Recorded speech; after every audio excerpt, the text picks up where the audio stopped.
Hello, everyone. My name is Mark, and welcome to the first episode of the mitoPodCast. This is a new initiative that we are very excited to launch. To listeners unfamiliar with who we are, MitoNet is a network of researchers, clinicians, patient advocates, and industry partners working together towards one mission to unveil how mitochondria act as the common thread connecting most rare and chronic diseases, and through that understanding, to transform our ability to prevent and treat many human diseases. The MitoPodcast is a new program that we hope will build awareness in the mitochondrial medicine, research, and patient advocacy community on topics related to mitochondrial disease and health, as well as to highlight cutting edge research in the field. Our audio format episodes are approximately 10 minutes in length and will feature the exciting work of an expert in the field in a way that can be understood by all in the community, regardless of educational background. Included with every episode will be an infographic summary of what was discussed, so please check that out as well. Today, we are thrilled to be joined by Dr. Ian Burelle.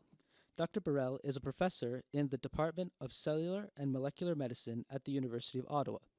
There, he is the University Research Chair in Integrative Medical Biology, and as you'll soon find out, does some fascinating and innovative research. Dr. Burelle, welcome to the mitoPodcast. Thank you for inviting me. It truly is a pleasure to have you on the program today. Can you explain to listeners the vision of your research program? What is the background behind what you do? Yeah. So given that the time constraint, I won't, talk in provide a broad overview of my research program, but I'll highlight some aspects that I think are relevant and are in line with the philosophy of the MitoNet. So my lab has adopted an integrative approach to try and understand the broad role of that mitochondria play in the physiology and pathophysiology of human diseases. So I'm a physiologist by training, and my philosophy is to integrate multiple functional readouts to really capture the complexity and diversity of mitochondrial function, and integrate these multiple readouts to dissect how mitochondria might contribute to disease pathogenesis. And through this, in trying to integrate multiple facets of mitochondrial biology, this can often, it provides opportunity basically to unravel unsuspected mechanisms that could contribute to disease development. And those mechanisms could not necessarily be predicted based on, for example, the knowledge of genetic mutation that underlies a disease, or even knowing the primary biochemical defect caused by this mutation. So by adopting a broader approach based on functional readouts, you can, and coupled to molecular biology tools, you can actually unravel mechanisms that you could not have suspected previously. So we've used that approach for a number of years. The example I could give is more recent, is our work on Leigh syndrome, French Canadian. This is a severe form of Leigh syndrome that's prevalent in the Saguenay-Lac-Saint-Jean region in Quebec. It's caused by mutation of a nuclear gene encoding a protein that is involved in the translation, the making of the respiratory chain subunits in the mitochondria. So this gene is called LRPPRC. And so in patients that have this defect, LRPPRC levels in tissues are very low, and this causes a typical respiratory chain defect where the complex 4 of the respiratory chain is almost absent in the liver and in their brains. So typically, or historically, this disease has been viewed as an ATP disease, a bioenergetic disease. So the pathogenesis was explained by low ATP levels. That's at least how people tried to view it at that time. And so when we generated the first mouse models of the disease and started to characterize the mitochondrial phenotype using the approach that I mentioned, we discovered that there are very diversified changes beyond altered ATP production that probably play a role in the disease development. Some are detrimental, maladaptive changes, and some other changes are actually compensatory mechanisms that could be exploited therapeutically eventually. So this is one the prominent approach that we've been using. I see. Thank you for that description. And what are some steps you would like to take going forward as you progress in your research program? Well, right now we are trying to develop more realistic models of the mouse models of the disease to get a sense of pathophysiology. Right now we have tissue specific knockouts of the affected gene. This has obvious advantages but also limitations. So we're trying to develop a mouse model with a knock-in of the main mutation and a model that will be viable. So we are being imaginative in developing this mouse model.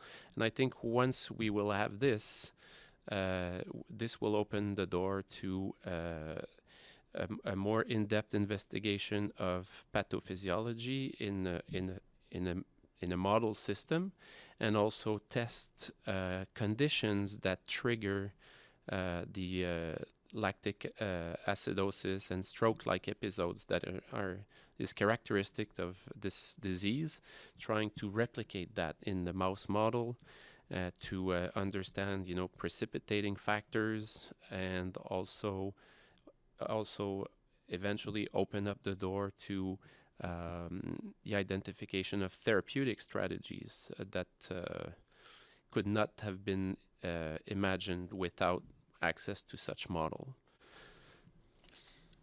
Wow, thank you for that description. So, turning our attention a little bit. So, as you obviously know, the development of novel treatments for mitochondrial disease is not easy.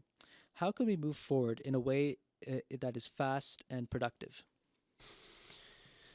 Yeah, so primary mitochondrial diseases, those caused by mutation of mitochondrial genes, either encoded in the nucleus or in the mitochondrial DNA, they're extremely diversified, and they produce an extraordinarily diversified array of clinical phenotypes. And we're not necessarily 100% sure of the pathogenic mechanisms. There might be actually multiple mechanisms. Some may be common between diseases, across diseases, and some might be unique. So we need to actually, the best thing, I think, the most effective strategy would be to leverage our clinical and basic research networks to federate a broad variety of patient samples and experimental models of perturbed mitochondrial function. And once we have this in our bank, we need to establish the capacity to perform deep mitochondrial phenotyping in these samples in order to derive comprehensive mitochondrial profiles for each disease. And then you can compare them across and identify either common or unique pathways or pathogenic mechanisms. And this really should help or should inform the design of targeted or tailored therapies, which is really lacking currently in the area of mitochondrial diseases. So we need to generate, to do deep mitochondrial profiling, establish detailed profiles, and that will inform mechanisms of disease, that will inform in turn the identification of targets for treatment, either within or across disease. And the same kind of platform, the capacity to perform deep mitochondrial phenotyping, should also enable um, effective drug screening. And by drug, I mean small molecule therapeutics or even nutraceutical compounds. Um, and I think this is really what we need to do in the future. So it is really interesting to hear how your research illuminates the dynamics of mitochondrial dysfunctions and allows us to better understand the disorders that many in our community cope with. Turning our attention to the value of collaboration, why do you think a collaborative network of researchers, clinicians, industry partners, and patient advocates benefits mitochondrial medicine? Well, from the researcher's perspective, I would say that having access to a network really allows researchers to get to do more than what they could realistically perform by themselves. So it really potentiates the research outcome of researchers by collaborating together. Access to and working together with patients, I think it helps to researchers to stay focused on what's important for the patients and build on their expert advice and really make sure we stay focused on their needs. This is really what has to what drives research, or what should drive research. So it really helps researchers, particularly basic researchers, to stay grounded.